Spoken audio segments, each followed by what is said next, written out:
आप सभी को नमस्कार, सुप्रभात। सार्थक और बिल्डर पॉइंट यूट्यूब चैनल आप सभी लोगों का हार्दिक स्वागत करता है।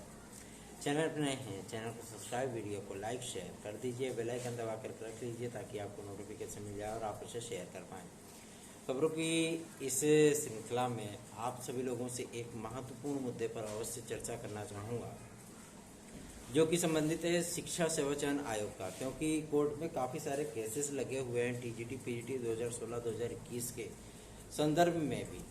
और सबसे बड़ी चीज़ ये है कि कोर्ट का पूरा रुख है कि इन विद्यार्थियों को, लगभग 278 विद्यार्थी हैं, ठीक है ना। इन विद्यार्थियों को 2016 से सर्वाधिक हैं, लगभग 181 विद्यार्थी 2016 के ही हैं और शेष विद्यार्थी आपके 2021 से हैं। इन विद्यार्थियों को नियुक्तियां दी जाएं। कुछ पद सृजित करने की जिम्मेदारी भी दी गई थी और ये प्रक्रिया भी पूरी हो रही है।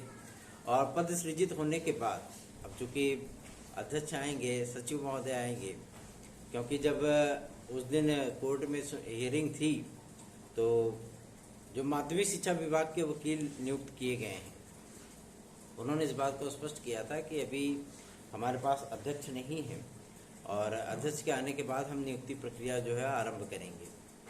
तो इस मामले को लेकर के अब जब नेक्स्ट हियरिंग हम लोगों की लग रही है, उसमें इस मुद्दे को हम लोग क्लियर करना चाहेंगे। और सबसे बड़ी चीज़ यह है कि शिक्षा निदेशालय से ये पूरी रिपोर्ट मिल जाएगी कि कितने पद थे और कितने पद सृजित किए गए हैं, ठीक है ना।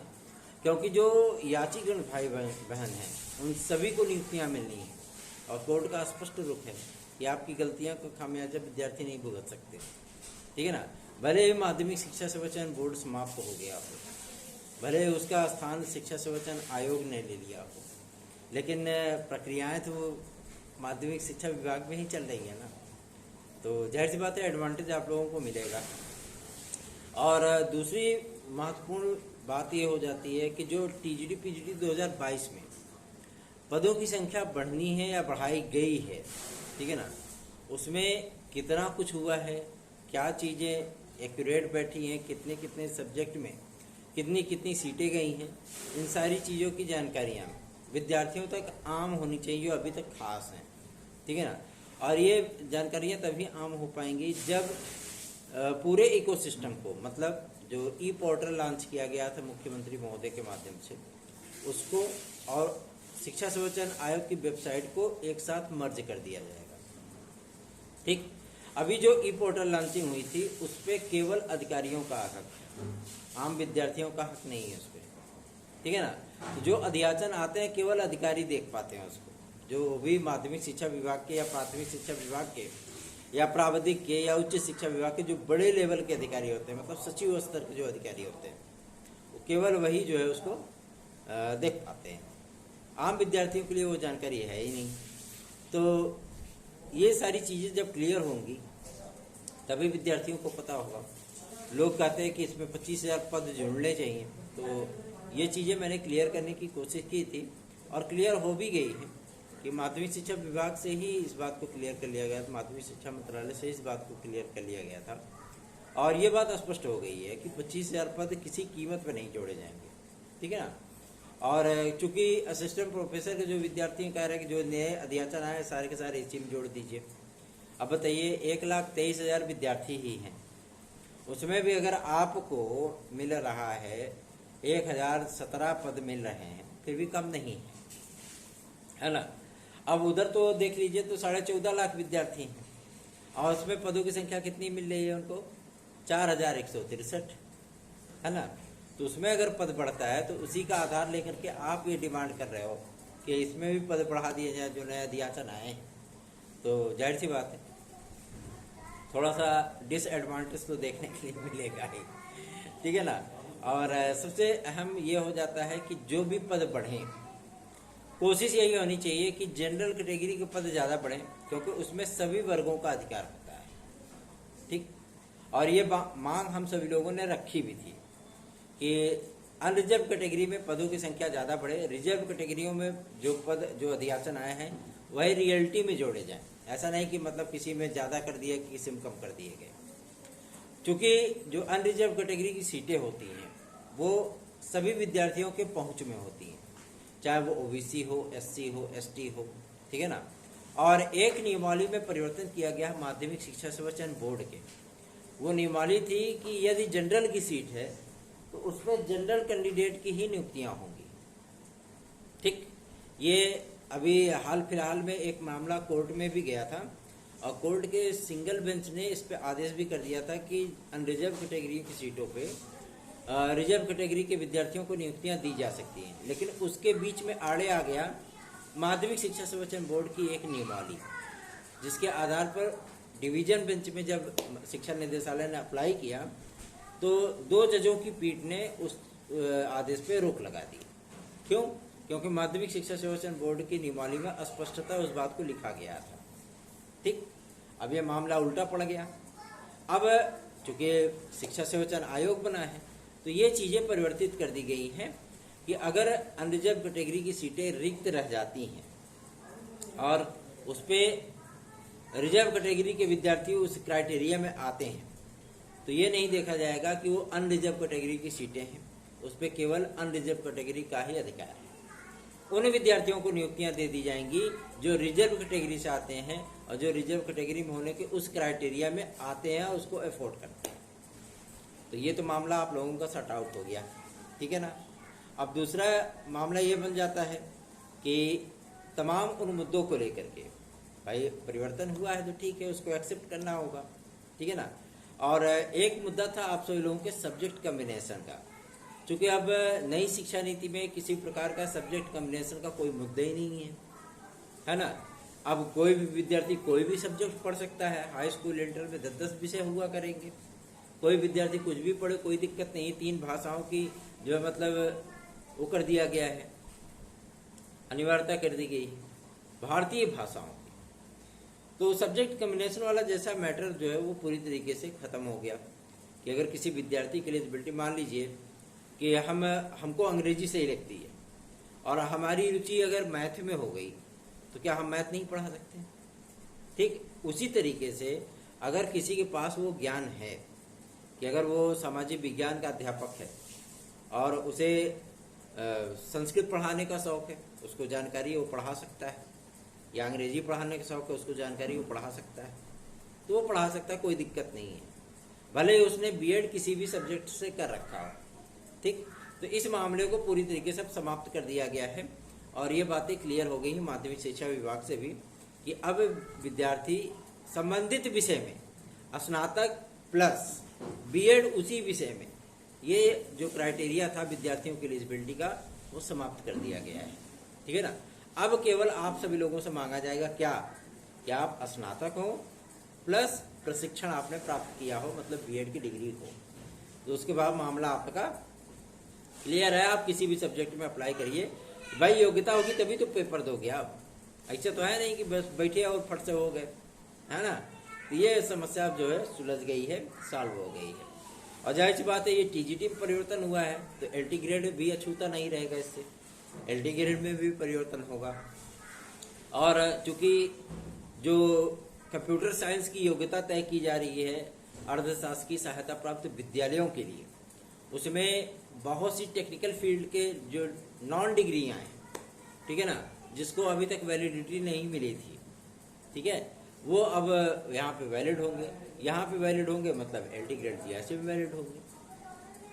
ठीक, जीव विज्ञान में आप सभी लोगों को बायोकेमिस्ट्री वगैरह देखने के लिए नहीं मिलती थी, बायोटेक्नोलॉजी देखने के लिए नहीं मिलती थी, और टीजीटी की नियमावली भी स्पष्टता कहती थी कि इन विद्यार्थियों को नियुक्तियां नहीं मिलेंगी।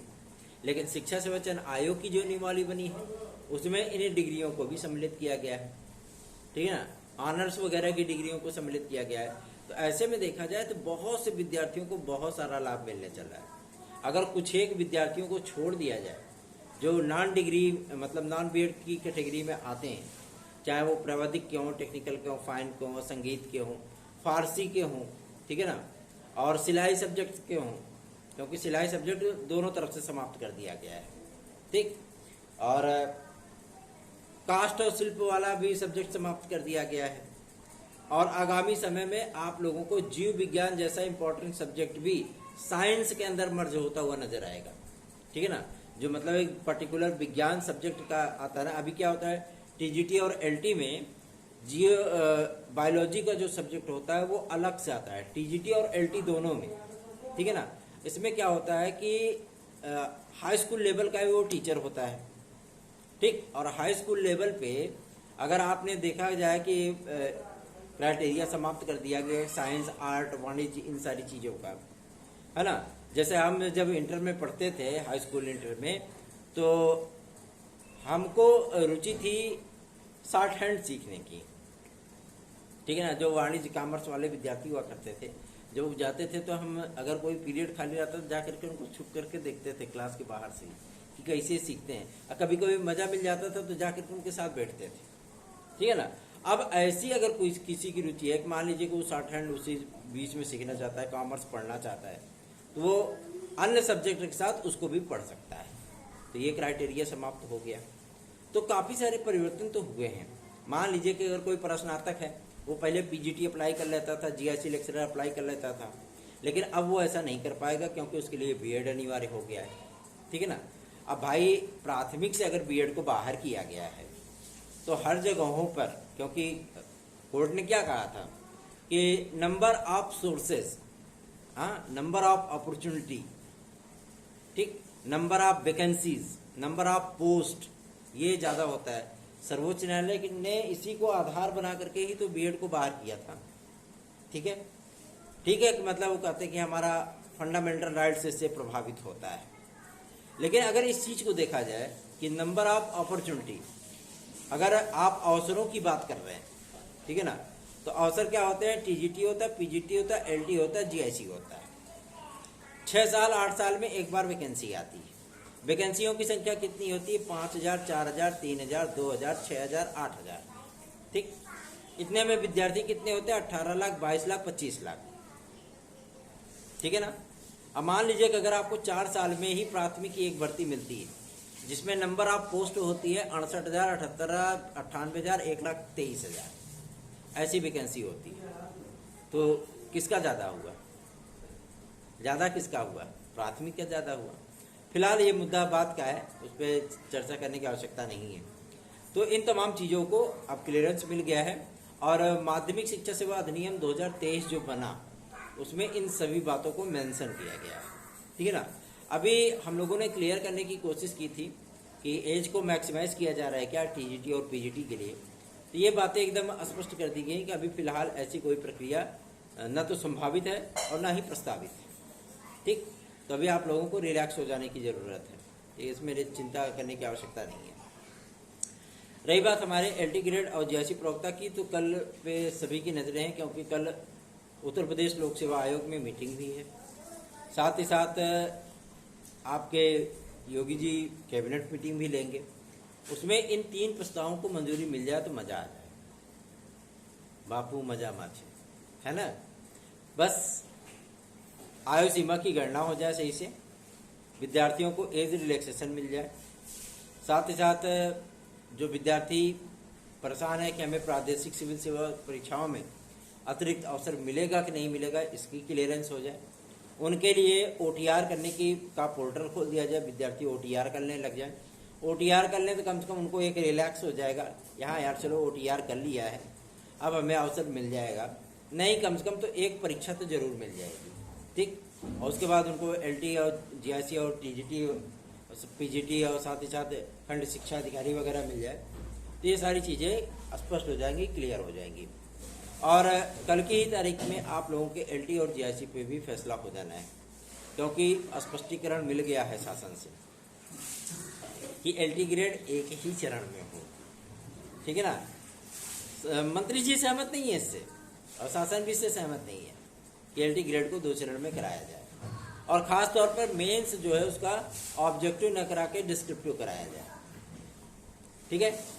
अगर डिस्क्रिप्टिव कराया जाता है तो जाहिर सी बात है समय बहुत लगेगा, 8 से 10 महीने, 12 महीने, 14 महीने का समय बहुत होता है किसी भी विद्यार्थी के लिए, किसी भी कॉलेज मैनेजमेंट के लिए, किसी भी सिस्टम के लिए। तो इतना लंबा समय न तो गवर्नमेंट के पास है, न ही विद्यार्थियों के पास है, क्योंकि ऑलरेडी आपने तो 2018 के बाद 2024 बीतने को है, और आपने इतना सारा समय तो पहले ही ले लिया।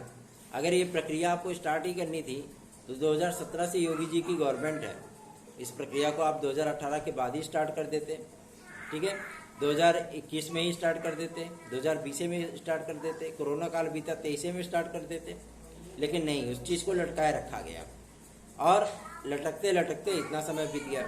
तो आज विद्यार्थी जो है अगर अपनी मांगों को लेकर के जो है उग्र हो रहे हैं, तो जाहिर सी बात है उसमें कहीं ना कहीं तो सिस्टम का योगदान होता है, ठीक। और इंटीग्रेट जीआईसी प्रवक्ता के लिए अब आप लोगों को ज़्यादा प्रतीक्षा करने की आवश्यकता नहीं है। कुछ लोग जो है 13-14 तारीख को जा रहे हैं शिक्षा सेवा चयन आयोग प्रदर्शन करने के लिए, और कल ही हम सभी लोगों ने, परसों ही शनिवार के दिन हम लोगों ने मुलाकात की थी सचिव महोदय से, और उन्होंने स्पष्ट कर दिया था कि शासन को रिमाइंडर हम लोगों ने भेज दिया है कि कई सारी भर्ती परीक्षाएं हमारी पेंडिंग हैं 2022 से 2019 से, और हम चाहते हैं कि इन परीक्षाओं को करा लिया जाए। साथ ही साथ कुछ इंटरव्यू भी अभी बाकी हैं माध्यमिक शिक्षा सेवा चयन बोर्ड के, उन विद्यार्थियों को भी जो है क्लियरेंस मिल जाए। संस्था प्रदान बहुत से ऐसे अर्धशासकीय सहायता प्राप्त विद्यालय चल रहे हैं जहाँ पे कि प्रिंसिपल नहीं है, उनके भी चयन की प्रक्रिया को कंटिन्यू करना है। और जो नए अध्याचन आए हैं टीजीटी पीजीटी के, उनके भी नए विज्ञापन जारी करना है। टीईटी 3 साल से हो नहीं पा रही है, टीईटी का विज्ञापन जारी करना है, तो हमें जल्दी से जल्दी परीक्षा नियंत्रक और अध्यक्ष दे दीजिए। उम्मीद है कि कल की होने वाली कैबिनेट मीटिंग आप सभी लोगों की खुशियों की सौगात जरूर लेकर के आएगी, ठीक है ना, क्योंकि योगी जी तो अभी फिलहाल तो बाईपोल का जो है उद्घोषणा हुई नहीं है, लेकिन योगी जी इसमें पूरी तरीके से इलेक्शन मोड में आ गए हैं, ठीक है। 10 सीटों का उपचुनाव उनके लिए सबसे बड़ा सरदर्द है समझ रहा है ना। तो इस सरदर्द को दूर करने के लिए जाहिर सी बात है कि विद्यार्थियों को खुश करना पड़ेगा, क्योंकि प्रयागराज की भी एक सीट है, ठीक है, वो हमारे है फूलपुर की, वहाँ पे भी बाईपोल होना है, उपचुनाव होना है, क्योंकि हमारे निवर्तमान विधायक अब तो वो सांसद हो गए हैं, निवर्तमान विधायक प्रवीण पटेल जी क्या हैं, इसमें सांसद हैं, वो पहले विधायक थे, विधायकी छोड़ दिया उन्होंने, अब वहाँ पे उपचुनाव होगा, ठीक है ना। तो प्रयागराज भी एक इम्पॉर्टेंट बैटल फील्ड है इलेक्शन का, विधानसभा की 12 सीटें, मज़ा आता है काफ़ी है ना। तो ये चीज़ें शासन स्तर तक पहुँची हैं, तो जाहिर सी बात है कि आप सभी लोगों को इसका एडवांटेज जरूर मिलेगा, ठीक। और कल की ही तारीख में आपके एलटी और जीआईसी के ऊपर से संशय के जो बादल हैं वो स्पष्ट हो जाएंगे, क्योंकि माध्यमिक शिक्षा विभाग ने अपना क्लियरेंस दे दिया है, माध्यमिक शिक्षा मंत्रालय ने, कि एलटी और टीजीटी दोनों एक ही चरण में होंगी, ठीक है ना। तो आप लोग इसके लिए परेशान मत होइए।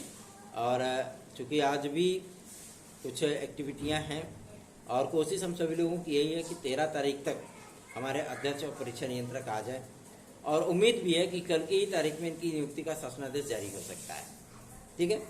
और अगर आप सभी लोग प्रतियोगी परीक्षाओं की तैयारी कर रहे हैं तो आप लोग TGT PGT TET C TET super TET LT GIC UP constable और बिहार शिक्षक भर्तियों के आप अगर चाहें तो हमारे नोट्स लेकर के पढ़ सकते हैं। झारखंड टीईटी का विज्ञापन आया है, आप लोग आवेदन कर सकते हैं वहाँ पे भी, अगर आप उसकी तैयारी करना चाहते हैं तो आप हमारे नोट्स लेकर के पढ़ सकते हैं। और ये नोट्स आप सभी लोगों को 9721411385 इस व्हाट्सएप नंबर पर प्राप्त होगा, ठीक।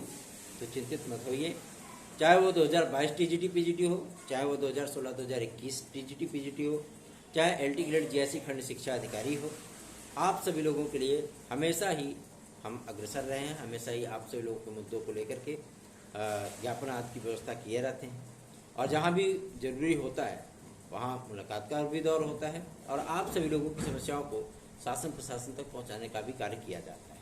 इसलिए आप सभी लोगों से रिक्वेस्ट है कि अधिकाधिक संख्या में सपोर्ट करिए, लोगों को जोड़िए और खुद भी जुड़िए, ठीक है ना। क्योंकि बहुत से ऐसी क्राइटेरिया आती है, मैं देखता हूँ कि जो मतलब सब्सक्राइबर नहीं है वो ज़्यादातर वीडियो देखते हैं, लगभग 90%, और जो सब्सक्राइबर हैं वो केवल 5% देखते हैं। अब आप कहेंगे 90 और 5 कितना हो गया, 95, 5% कहाँ गए, 5% देखते नहीं करते हैं, समझ रहे हैं तो आप सभी लोग भी सहयोग करिए, अधिकाधिक संख्या में वीडियोस को शेयर किया करिए, चैनल को सब्सक्राइब करके वीडियो को लाइक अवश्य कर दिया करिए। काफ़ी लोग पूछते हैं कि भैया टीजीटी पीजीटी 2022 कब हो सकती है, तो अक्टूबर मान करके चलिए, ठीक है। और आप सभी लोग ये सोच रहे होंगे कि अभी अध्यक्ष नहीं आए हैं तो परीक्षा डेट कब तक मिलेगी। इसी अगस्त में मिलेगी आप लोगों को परीक्षा डेट। पहले असिस्टेंट प्रोफेसर, उसके बाद आपकी टीजीटी और उसके बाद पीजीटी, ठीक है ना। तो तैयारियां अपनी करते रहिए, कंटिन्यू लगे रहिए तैयारियों में। और सार्थक government job point YouTube channel को अपना स्नेह और आशीर्वाद अवश्य दीजिए। याद रखें 9721411385 ये मेरा व्हाट्सअप नंबर है। आप इस पर अपने प्रतियोगी जीवन की समस्याएं हमसे डिस्कस कर सकते हैं। साथ ही साथ अगर आप चाहें तो हमारे नोट्स आदि प्राप्त कर सकते हैं। धन्यवाद। आप सभी के दिन शुभ।